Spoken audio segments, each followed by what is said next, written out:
Hello, everybody. I didn't change the title of the stream yet. Let me see. That was a mistake.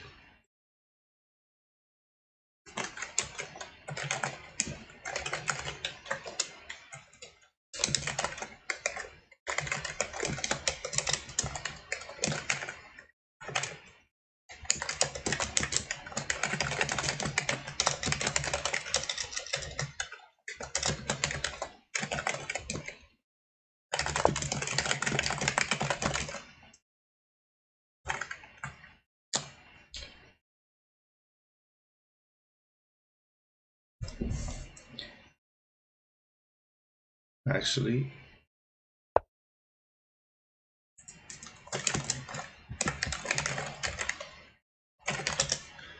okay, let's also put leeches in the title, just so we don't get killed by Diana later. It's always an unfortunate outcome. Okay, so that should be all set, I hope. So we're looking at Diana's game here. Hold on, actually. It's good. It's a little bit cut off for some reason. No, what happened? Okay, anyway, this is Diana's. What happened to my lovely little. I had things worked out so well. Ah, okay, this is not ideal. Okay, I had pairings up. I'll put them up again later. I don't know what happened to that particular thing. Maybe we can do it like this. Okay, there we go. So this works. So we have the pairings up. We have Diana's game up. Okay, let's see what's she playing. So we prepped the King's Indian for today. I'm not sure if anybody's watching, by the way, so I'm just talking to myself. Let's see, how many viewers do we have? 3. Okay, could be worse. Oh, Gokul's in there. Good. Hello, Gokul. Anyway, good to see everyone. So Diana's game. How is it starting? She was going to play the King's Indian today. Didn't really. She got very well, not unlucky because it was always going to happen, but unlucky as in the seeding was very bad for her. So she's the only, let's say, title contender who's actually playing another, contender. So if you guys look at the pairings, we have Yana Gelip from, Romanian Irish, who is #1 seed, but she hasn't played chess for a while. She was seed 1 though. Then we have Trisha, seed 2, Alice O'Gorman on seed 3, and Lara Putar on seed 4. So that means Diana was seed 5, although at least Alice, Lara, and Diana are all very close rating wise and also skill wise, I would say.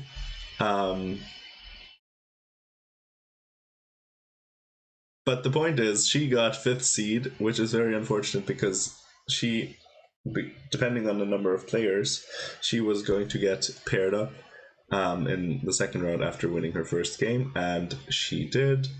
So actually, wait, I'm going to show you the. Oh no, these are the pairings for round 2. Yeah, so she is getting paired up against Trisha, and all the other ones get a bit of an easier game. So that's a bit unfortunate there for Diana, but what can you do? You're gonna have to beat everyone if you want to win the tournament, I suppose.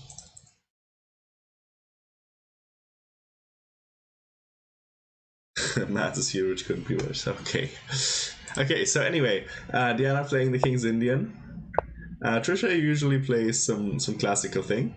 I think she deviated here from what she normally plays. Yeah. So Normally, from what I've seen prepping, she plays knight of 3 and then e5, and then she doesn't castle, which is the most common move, but instead she plays d5 right away, and then the idea was to play knight a6 and bring the knight to c5 and maybe later a5. Another thing you could play here would be a5 right away, which is what I would personally play, but Diana wanted to play knight a6. But okay, so this was the plan, did not happen. Instead, she went for h4 early, which is interesting. Also, by the way, if you guys are wondering why there's such a weird color behind this Irish Women's Championship thingy, this is because I'm using the overlay for the Sligo tournament, and I couldn't be bothered, or well, I couldn't, I mean, not that I couldn't be bothered, but more like I couldn't find the color to match. I mean, I could if I had more time. Probably there's some program that tells you what exact color this background is, so I could replicate it, but then I was just like, okay, let's just take any color and blot out the Sligo thing and put the Irish Women's Championship on top. So that's what I did. Maybe for the second round of the day I'll have that fixed up, but okay, we'll see. Anyway, Trisha played h4, early h4. Interesting, bit modern. Not that many games in this one. So, and here Diana didn't really think too much. Oh, actually she did. She thought quite a bit. Oh, never mind. She thought quite a bit. She thought for 13 minutes. And then she played knight a6, which I don't like. I don't like at all. Because what are you doing with knight a6 if white hasn't played d5 yet? That seems like the wrong order. So I think h5 would make sense here. To sort of plant the diagonal, even though you even though you give this knight an outpost, your knight has an outpost as well. It's very symmetrical on the king side, and then you're just gonna have to play with a little bit less space on the in the center. But that's sort of what you set up for anyway when you play. You can do it with the dropper in Photoshop. Well, I don't have Photoshop, unfortunately. But I'm sure there's another way to do it as well. I just didn't have time this morning. I just realized that I didn't, or that the Sligo overlay had the Sligo thing for yeah, paint. I could probably, yeah. I'll do that later. For the for the second one, for the second round I'll have it up. Maybe we'll take a break later and I'll fix it up here even. But okay, h4. Diana played knight a6. I don't like it, as I said. I think also c5 maybe, or I don't know, e5. Is e5 sensible? If you play e5, you might have some trouble with h5 later. But I guess you could play h5 here. And this shouldn't be terrible, maybe. But okay, knight a6, if you play e5 now, maybe later, that's an idea, but I still don't like it because c5 is now no longer really an idea, because where's your knight gonna go after? It doesn't really want to hang out on the queen side so much. And if you play like this, it won't ever have a square. Let's say like something, if you played c5 now and here, then this square would be taken, your knight couldn't go there. This square is still taken, so your knight couldn't go there either. It could go here, but it could just get kicked away again, and then you're stuck. So c5 is basically out of the question after you play this. Yeah, Trisha just keeps going with h5. Diana now goes e5. Okay, so that makes sense. I don't know why she didn't do it the other way around. Because knight a6 is something you can always play, and now you lost your chance to play h5 yourself. If we compare the variations, if we play e5 right away, d5, and now we can play h5. But if we start with, and then you can later play knight a6, or a5 knight a6 or something like that. But now playing knight a6 first, now h5 already comes, and now we play e5 and d5, and yeah, not so pleasant probably. Okay, the good news is though that we have a couple of games here in the database, so I mean that's nice at least. So she's not the only one.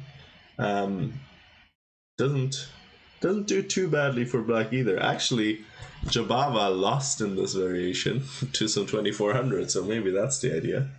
We're gonna beat the higher rated player. Okay, and h6 came as well.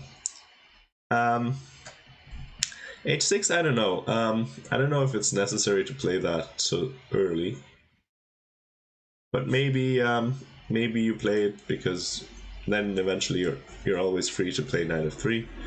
Whereas if you play it, well, if you play knight f3 now, I mean, I'm not sure if black would want to take it, but it's at least a possibility. So, want to avoid that. Also, I mean, for now, our pawn is hanging. Okay, now she goes for the pin. And Diana plays a5. Okay, I mean, this is probably if you let computers play in this variation, it's probably very bad. But I don't know. It doesn't seem so terrible to me, personally. I mean, this pin is mildly annoying. Well, actually, the problem is, like with black's position, if you look at what black's plan is here, I don't really know what black's going to do. Maybe you could play queen e8, and then I don't know where you're even going to put your knight, and then you're going to play f5. But is that even going to work once your king side is already basically immobilized? I'm not so sure. I'm not so sure. Anyway, f3 was played. So this is a novelty apparently. So up until this point, this was following some game between some international master and a 2200 from 1994, according to Lichess, which is fascinating. Yeah. And black won in this one. So, and black was lower rated. So essentially perfect conditions for Diana to take a win. Rating wise, it would be an upset, although I don't think it would actually be a gigantic upset for Diana to. The IM is white, but lost, yeah. But anyway, this, could definitely be worse. Could definitely be worse, I think. Could be better, but could be worse. Okay, so f3, new move, hasn't been played before. And now bishop d7. Okay, makes sense so far. Other idea would have been to play c6, I suppose, or queen e8 would also make some sense to me. Just to remove this pin, and then eventually you can have ideas of bring your knight out. Although I guess, I don't know, this is probably not not an easy position to play for black. So Diana thought for a while and played this, and now she's thinking again. Trisha is still at 1 hour 29 minutes. Diana's at 1 hour 9 minutes. We know that she likes to get into a little bit of time trouble.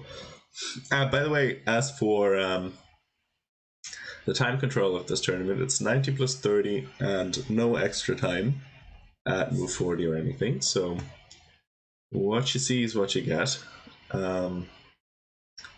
Yeah, but okay, not terribly easy to see what. I mean, I don't know. I find this particular position is probably not. Yeah, I would find it quite difficult to play probably. But I mean, queen e8, and then maybe you can even think of this kind of thing. And if you can, well, the problem is like you don't really want to give up your Daxio Bishop. It's so bad, but at the same time, if you give it up, you're gonna get wasted on the dark squares. So it's a bit of a damned if you do, damned if you don't situation.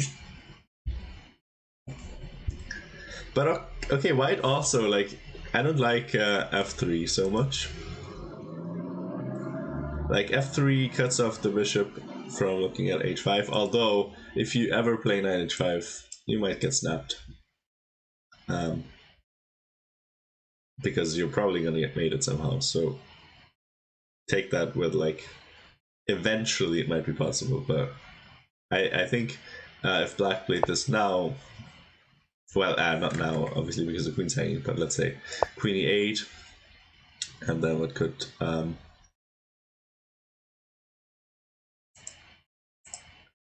could white do? I don't know. I mean, you might push your pawns at some point with white and then just like get a gigantic space advantage, but it's gonna be difficult to break through. This is gonna be a very maneuvery game. Diana's usually quite good at those, at least. She has some nice wins in the King's Indian where it's just like a maneuvering game. I don't know what white does. Like you can try to develop maybe or something. I don't know.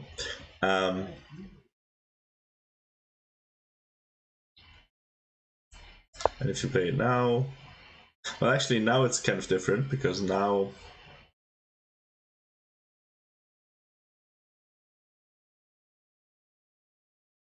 you can't sacrifice. So let's actually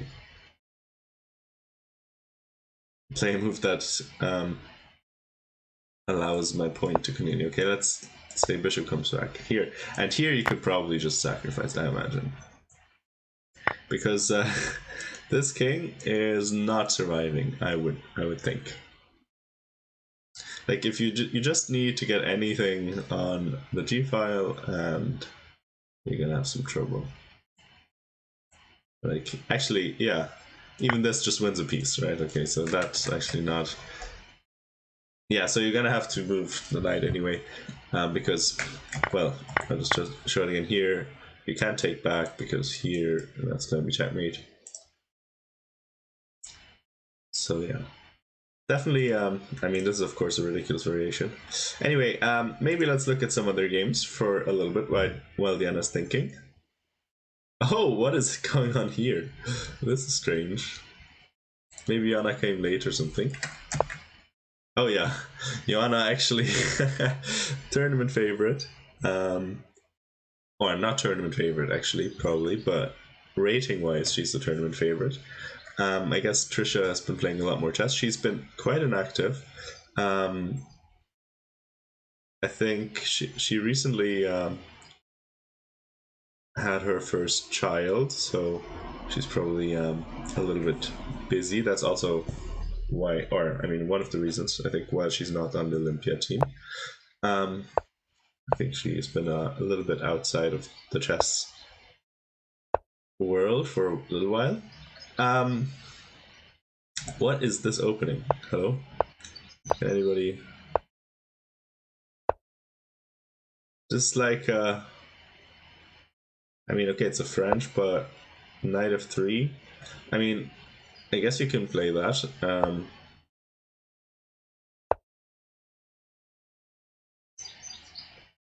But e5, I don't think I've ever seen this position.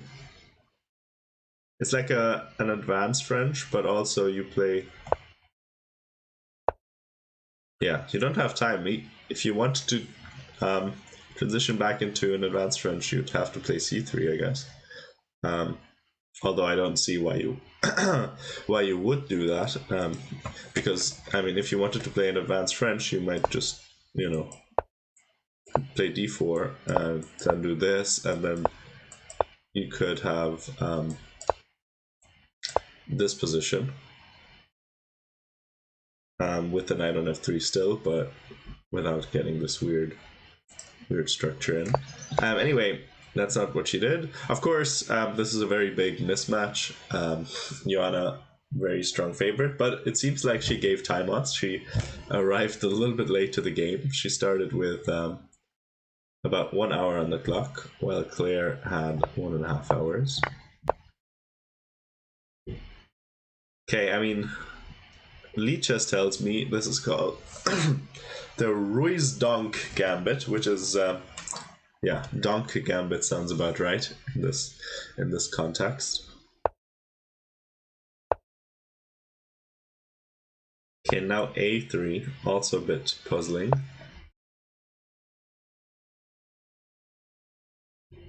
I don't know. I mean, okay, this is probably not going to be the most exciting game. I would assume this is going to be over quite quickly, and Joanna's going to take that one home. But okay, there's a couple of mismatches. Maybe one of the more exciting ones, more exciting games should have been this one here between Alice and Polly. Okay, Alice obviously still a big favorite, but Polly McCormick, she's all right. She definitely has potential. Okay, Alice plays a Scandinavian. Queen a5 Scandi, interesting. Okay, so bishop c4. Normal move would be d4, but bishop c4 seems fine. Okay, h3. Don't like it. I don't know. This is interesting to me because playing on the internet, you hear you always hear people say, "Oh, this is a classic mistake that lower-rated players make. Play a3, h3 for no particularly good reason." But then online, I don't see it that much. But in proper chess, in over-the-board chess, it seems to happen more frequently. Like we saw it last game, and we also see it here. I don't think h3 really makes a ton of sense here. But okay, it's not terrible. And I can already see in the notation that she's gonna play a3 as well. So d3, okay, so far so good. And now she plays a3, which also not a good move. I mean, first of all, if you wanted to prevent bishop here, it doesn't even do that. If Alice really wanted, she could still play the bishop here because the pawn is pinned. But also, I don't think this is actually a threat at all. Sorry, I'm a little bit sick. The weather's been too good, I can't handle it. But yeah, I don't think this actually is a sensible move, a3. But okay, also probably doesn't ruin anything yet. But it's kind of going in the wrong direction. Against the Scandinavian, I think it's... I mean, you can get an alright position, but I think it's very useful to play quite energetically. There are often plans with like like d4 and then getting the knight to e5 early and putting some pressure on this bishop and trying to force an awkward recapture on the king side and messing up the pawn structure there. And yeah, that's sort of one of the general plans. And there's some very dangerous lines for black in the Scandinavian if you play a little bit ambitiously with white. But this looks like although I'm not so sure about bishop d6. That seems like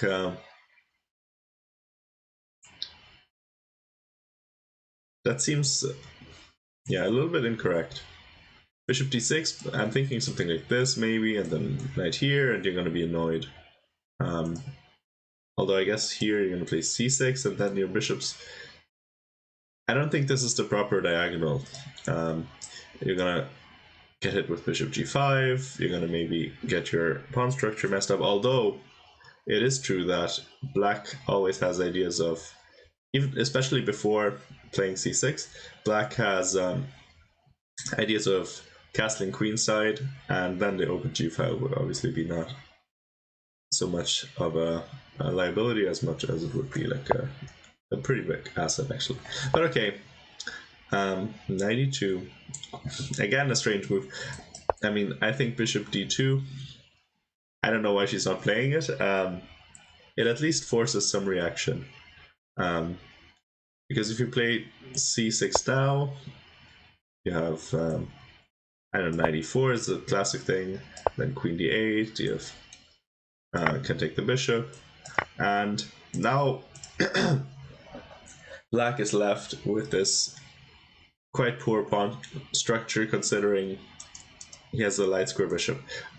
You really want your dark square bishop in the Scandinavian. It's quite important defensively.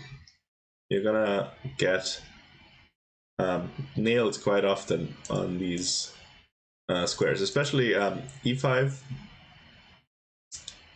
is a very, very annoying square. As long as your knight's on f6, you can't kick the knight out, and if you want to trade off your other knight, it's not really, I don't know, it's not really optimal. You're gonna get into a little bit of trouble. I think here, in this position, already white would be quite a bit better. And between two like top players, I think white would win this like a lot of the time. But okay, Polly didn't go for this. Actually, I think this was, I mean, what else can you do? You're gonna, if you don't play c6, the thing is, like, you don't have to, but your queen's gonna get a little bit awkward, and still you're gonna have to worry about this sort of stuff. Although, of course, it's not as bad if you can recapture with a pawn, because then the dark squares are still controlled. But okay, let's see. So this is, oh no, this is my variation, never mind. So this was the variation in the game, knight to e2, c6 now.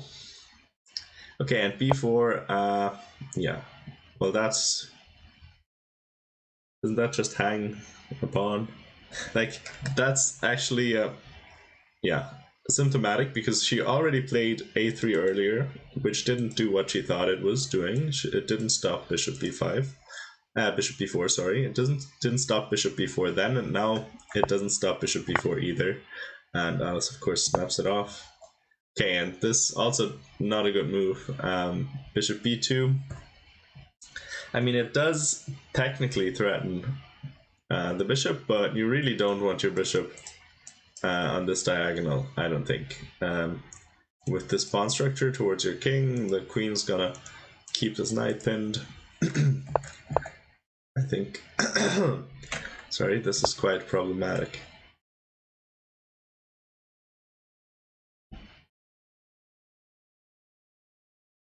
Yeah. Okay. So this is problematic for white. I mean, you could have probably, like, castling would be what you have to try, but then you're gonna, like, eventually this might be a thing. But I mean, even if black just castles, and like, it just doesn't look harmonious, what's happening here for white. Like, there's some holes on the dark squares for sure. Hello, Smernster. There is a picture of Diana. Diana. There is. If you look very, very closely, you can you can find a picture of Diana there. You miss her. Well, she might come on later after her games. Maybe she's gonna come up in the intermission. Anyway, yeah, okay, so this game, I mean, Polly dropped the pawn and has a bad position as well. I don't know what the knight's doing on c1. I guess maybe she wants this, but then your bishop's gonna be in danger of getting trapped eventually once the queen moves. Actually, like here and then here, and then b5 is already a threat. Yeah, so, okay, this game is a little bit of a disaster. Okay, here, let's see, Laura against Suzanne Berry. Another mismatch, of course. Let's see, what's Suzanne's rating? I'm not actually, I think she's a bit older. 1343. Okay, so she's actually one of the, you know, one of the better ones. Apart from the top 5. I think she's 7th seed. So let's see what she has to offer. She's playing black, d45, Queen's Gambit declined. Yeah, of course, Lara. Lara's a Catalan player. Lara is a Catalan, very dedicated Catalan player. I'm not sure if I've ever seen her play anything else with white. Okay, also, I don't think she plays necessarily the most theoretically sound Catalan variations. Also, a5. Okay, not a move I'm familiar with. Usual moves are d takes c4. Some people play c6, knight bd7. I think even this is kind of a move, but this is a bit dodgy. But people have played this, I think. What does the opening database say? Oh yeah, c5 of course is also a move. Okay, knight b6, yeah. Anyway, a5 has been played, but not very often, and white scores incredibly well. But okay, not to say that this will not work. So now c6. I mean, I don't see, like, it's not terrible, but it doesn't solve any of your problems. Now you have entombed your light square bishop that's already bad in the Catalan, even more. Now it doesn't have any prospects because now there's no chance of you playing b6. Already these kind of Christmas tree triangle variations are a little bit considered to be a little bit worse against the Catalan. But okay, let's see what we. Okay, she does play b6 anyway. I mean, a usual thing would be here. Here, Lara's playing very slowly. I think knight d2 might be a move, and then when you play something like b6, you can think of e4 right. Well, no, maybe not. Can you play e4 right away? Yeah, you might be able to play e4 right away. And then you sort of expose this diagonal. So this, I would prefer it this way of playing. But okay, Lara plays a little bit slower. b3. b6. And okay, I mean, so far so good. Oh, okay. So queen to c7 doesn't seem right. After rook to c1, just as a matter of principle, it's a bit strange to put your queen voluntarily on the same file as the rook. I mean, it's closed so far, but like quite well, very shortly you could open it up. Let's say takes, and then if you take here, already you're hanging something. So you're gonna have to take with the knight or the e pawn, and then rook e1, e4 maybe. So this is also very odd. Like, Lara doesn't play c takes d5. I'm not sure how long she thought about this. She thought about this for quite a while, so 9 minutes. Let's see, what's her idea with this? Not really too sure. It doesn't look convincing to me. Like, why can't we just take it? Force e takes. And already this looks awkward, right? Because you went to the trouble of putting your bishop on b7, saying, okay, I'm getting my problem piece there. But actually, you haven't solved that issue at all, because now there's still two pawns there. The bishop is not really doing anything. Meanwhile, white can jump in with knight e5, already putting more pressure in. That means the bishop also can't reroute, because then, I mean, you're going to get hit with something like this, and then the pawn's already hanging, almost. I mean, maybe that doesn't quite work, but, you know, then the knight also can't move, and you're going to be in all sorts of trouble. Yeah. Okay. She wasn't interested in this one. Okay, let's just leave this variation. She played queen c2 instead. Rook d8. And now e4. Okay. This is a good plan. So then she went back to a classical Catalan plan of playing e4. It has some drawbacks here because, first of all, you're opening the d file just when the rook got to the open d file, or just when the rook got to the d file. You're also making it possible, maybe something like takes and c5, because this square is still controlled a bunch of times. Yeah, so probably taking and just trading a bunch of times. Yeah, exactly. And then c5 comes, and I think that was actually kind of poorly played by Lara. I don't like how she did this at all. I think black basically solved all the problems right now. Like, now black has a fine bishop. Gets to trade off this weakness. I mean, okay, this bishop's gonna come alive. But still, I think if you can ever trade the dark square bishops, then it should be very equal. Oh, wow. Okay. d5. Oh, okay, she calculated this. She played it quite quickly. Doesn't look right to me. What do you do after e takes? What's your plan here? I mean, I guess you're gonna have to take it. I don't see what else you could do.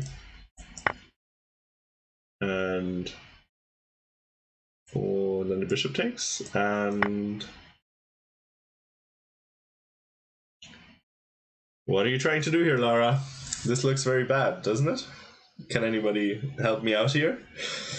Chat. Oh wow, we're losing viewers again. How are we losing viewers? We had 11, now we have 8. People, where are you going?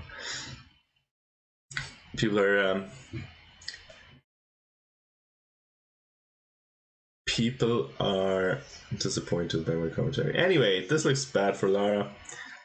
Let's hope she loses. It's good for Diana. Anyway, okay. Oh boy, let's look at this position. It looks a bit of a mess. Let's go back to Diana's game. Also, later we have to look at Stella and Tong Tong's games, our lovely little students.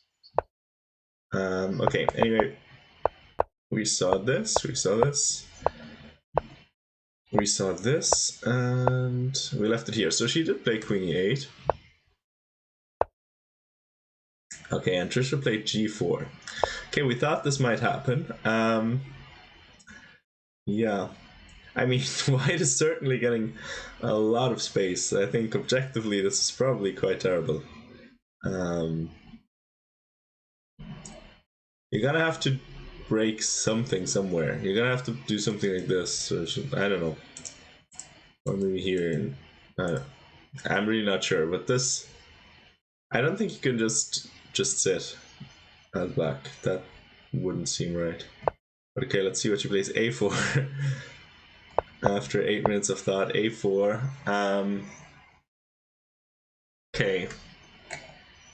And Trisha still has a lot of time. She basically hasn't. You just had a stroke. It does look a bit weird. Or why did you have a stroke? I mean, A4. Like, what are you really doing? What are you really doing? Like, White's playing her own game on the king side, but Black has this one little pawn.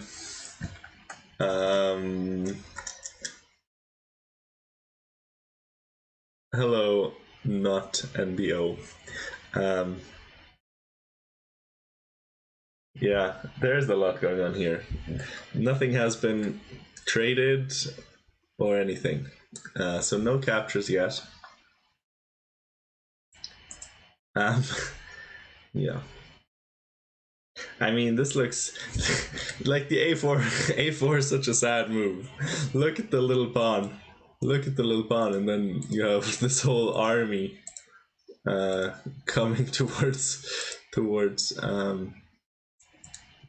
Black's king, and this little pawn wants to do it all on the queen side. Okay, very hard to find moves here. I think she's gonna have to play c6 eventually. It's the only pawn break. I mean, technically, I guess she could. Well, not even. She couldn't even do that because she can't move her knight anywhere. If you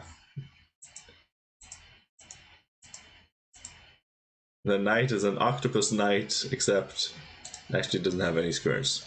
So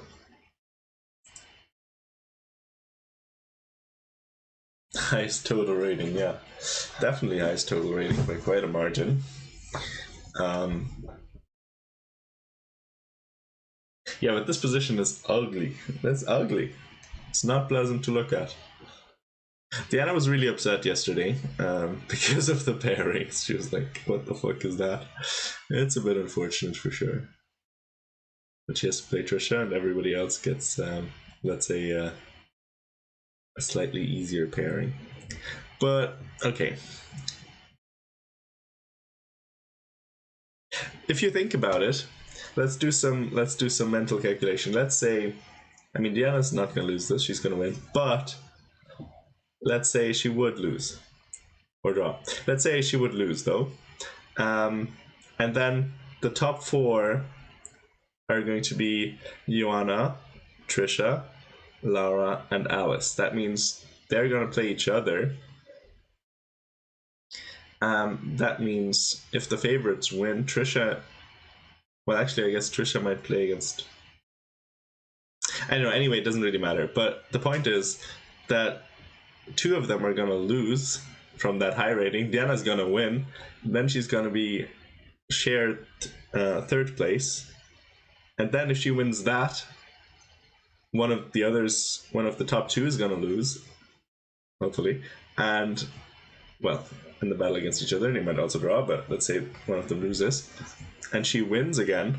Then she's shared second with one round to go. And that means she can lose this game.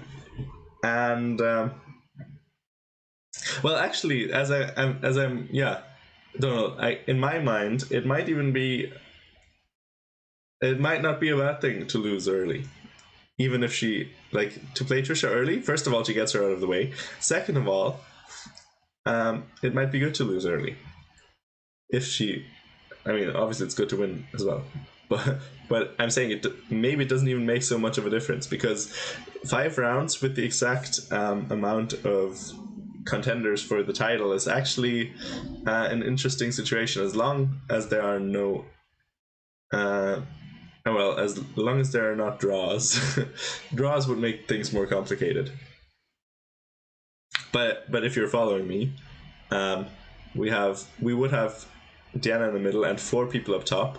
Then 2 of them would lose. Diana's then in the 3 people who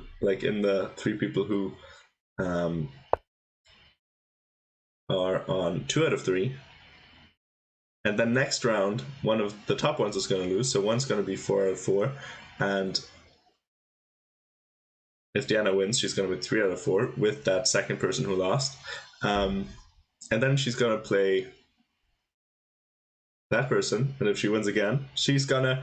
If Trisha is the top person, she won't even have to play her. She's going to play down in the final round and might get to win without even having to play Trisha in the last round. So that's what I'm saying. That's all I'm saying. That's all I'm saying. Definite chances. Oh my goodness. I don't like what Diana's doing here whatsoever. So queen to c8.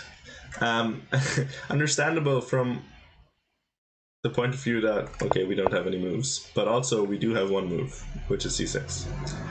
c6, c6, c6, c6, c6, c6, c6. So, if we don't play this, I don't really know what we're doing. So, let's say takes. I mean, not that this looks... wait, actually, we can't do this. I guess we have to prep it somehow, maybe. Actually, no, maybe it's good to give up a pawn. Is it? No, actually, yeah. I don't know, this is a sad position. It's true. It's true. Then, actually, maybe I would have preferred queen to b8. Queen to b8. So queen to b8 with the idea of c6. I was a bit asleep on the job there, suggesting c6. But maybe it's not so bad to sacrifice a pawn because this looks dreadful.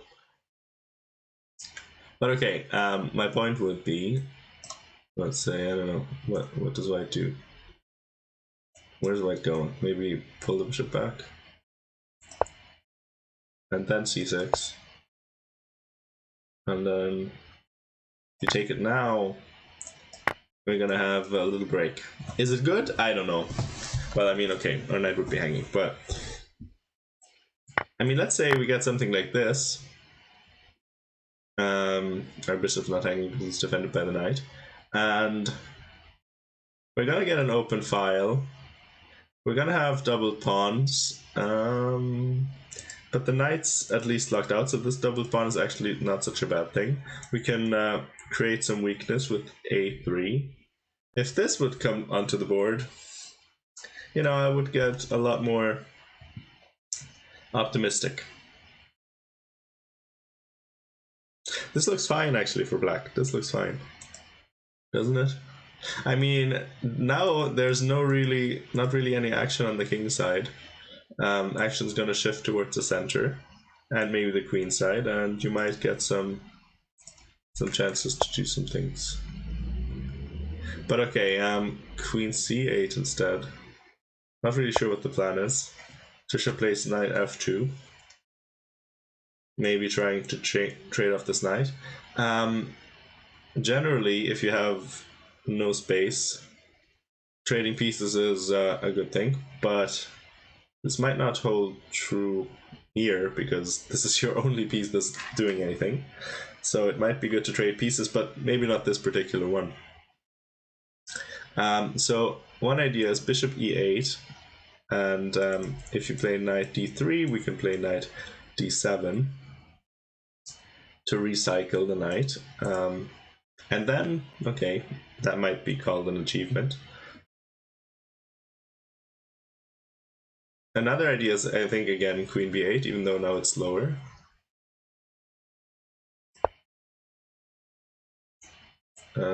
Let's say play here.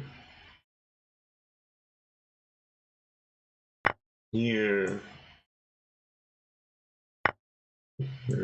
Here. And again, if you take, I think we might be fine. Eventually. I mean, fine is a strong word, of course. Evil Minnow is now a darling. Go, Diana. The kids are cheering you on. Thank you, Evil Minnow. Are the kids in this case Felicity and Imogen, or who are the kids? Sorry, I sometimes get 17 months in a row. Perfect, by the way. 17 months in a row. Yeah, there. Okay.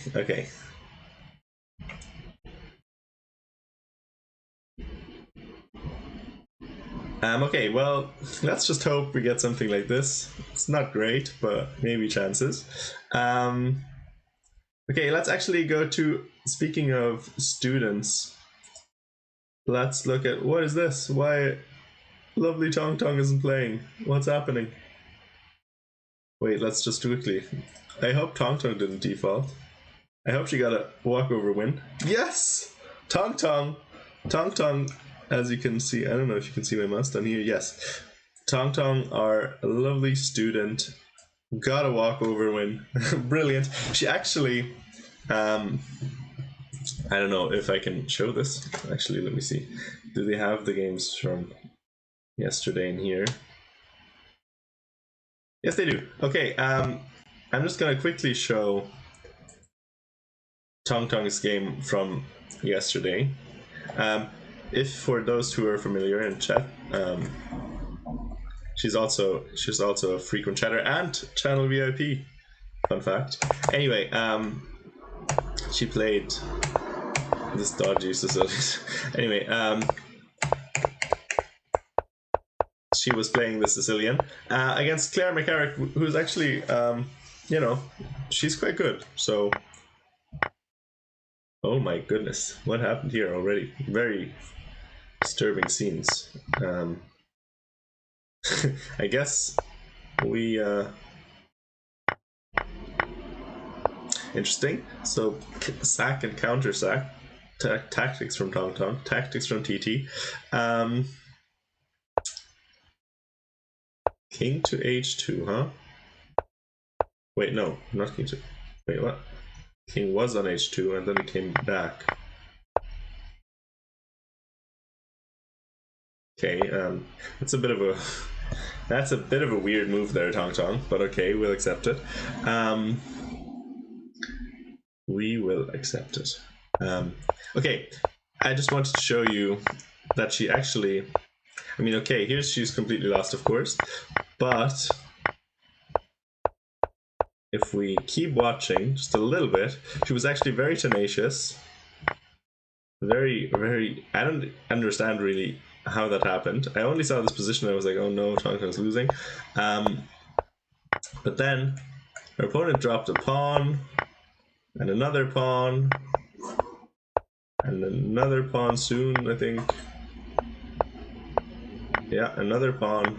And now, you know, of course still lost, but some chances maybe with the same side of the board. And the knight being able to outplay, and another pawn is gone. So here, we actually made it to a draw. This is a draw, okay? Very straightforwardly, we can take this pawn, and if takes, then we have this. So Tong Tong had a draw here, for one thing. I mean, I imagine you could also play this, but maybe not so clear.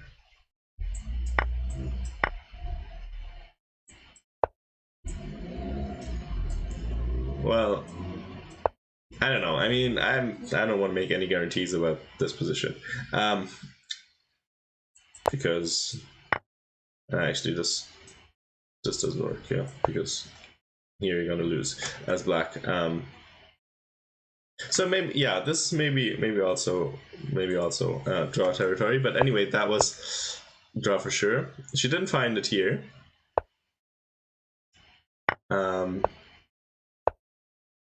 Oh, and here she had. No, never mind. Okay.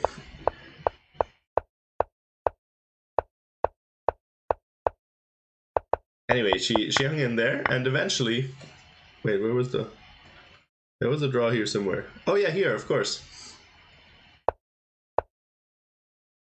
After king to b4, she had a draw again. You can just take this and takes, and then you can either play king here, or you can just pick the pawn up right away. And I mean, yeah, this is of course a dead draw.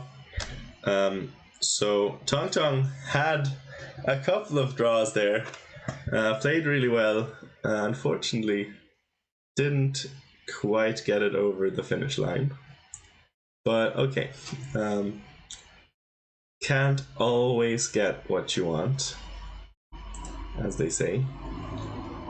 But okay, I'm back to our current round. Let's look at Stella's game. Stella, where's Stella? Where's Stella? Oh, here. Can't read. Where's Stella? Let's see. Okay, Stella is black. Playing Sicilian these days. They've played all sorts of things. But now they're apparently in like normal opening territory. Oh, this already Oh, sorry. It's already very bad though. Let me tell you, this is not what you play against the Alpin. I guess she is not. She hasn't seen this move. Maybe c3, not the most common one, but also not too uncommon. I mean, of course, knight f3 by far the most common. The open Sicilian, but c3, the Alpin, not too rare. But d6, not a good move against this one, because you're just gonna give white the whole center. You can't really take it too well because, I mean, you can. I mean, I think you probably have to, but white gets this very nice center pretty much for free and a very nice opening advantage. She didn't take it. She played e6. By the way, for anybody's curious, the main moves are knight f6, which looks a bit odd, but like the main line goes something like this. I mean, that's at least one of the main lines. There are others as well. You can play d5 right away, and then you get some sort of thing like this.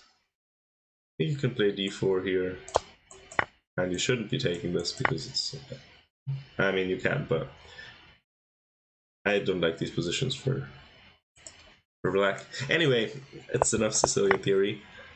And okay, Strela, not a grand opening here.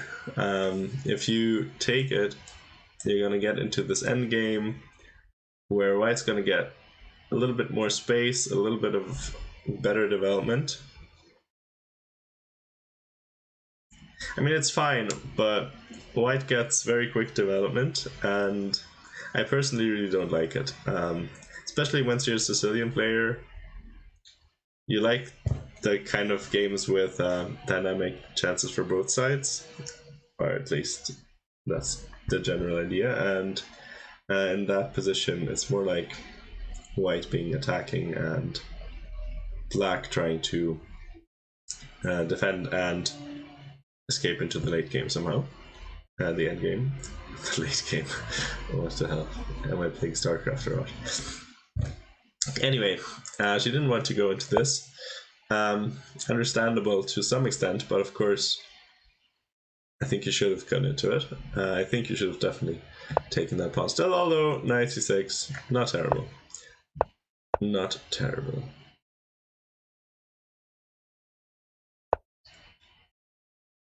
Okay, I mean, this position looks dreadful, if we're being honest.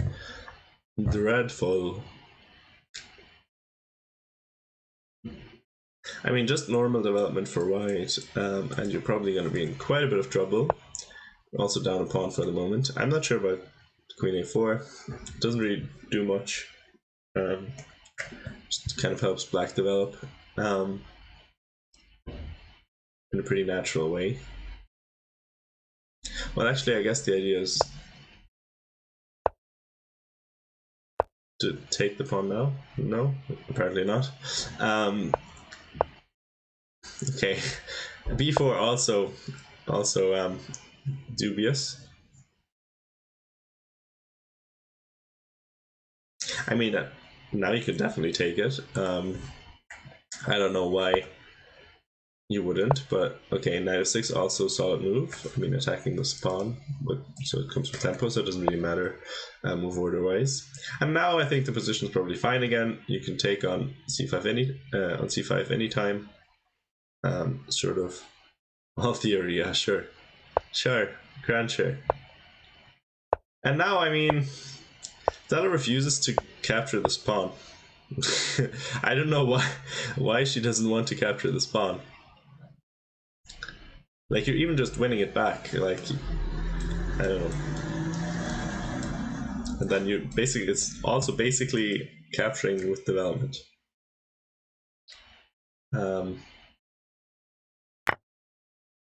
Okay, she forces this trade. Well, basically forces the trade. I hope she takes with the bishop, because pawn takes would look very dubious indeed. Okay, she's only been thinking for a couple of seconds. You're still down a pawn here, but that's probably okay. this pawn's also going to be hanging after you take with the bishop, and this pawn's going to be hanging, so you're probably going to win a pawn back. Yeah, looks fine for Stella. I would actually take black here probably. So looks good to me. Okay, one game's already over. Let's see what happened here, just for completeness sake. Nandita, obviously, she's she's not really much of a chess player. I think she's Trisha's and Tarun's mom. I think she signed up last minute to make it an even number of players, mainly. Because for the longest time it was 15 registered players. But okay. Yeah, okay. This is already slightly strained, of course.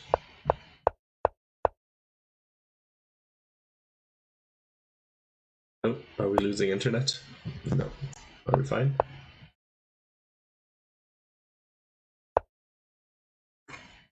Oh boy.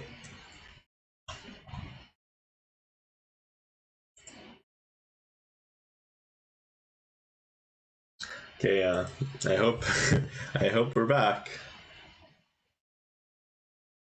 Hey Tong Tong. Hello Tong Tong. How are you doing? That's disappointing that you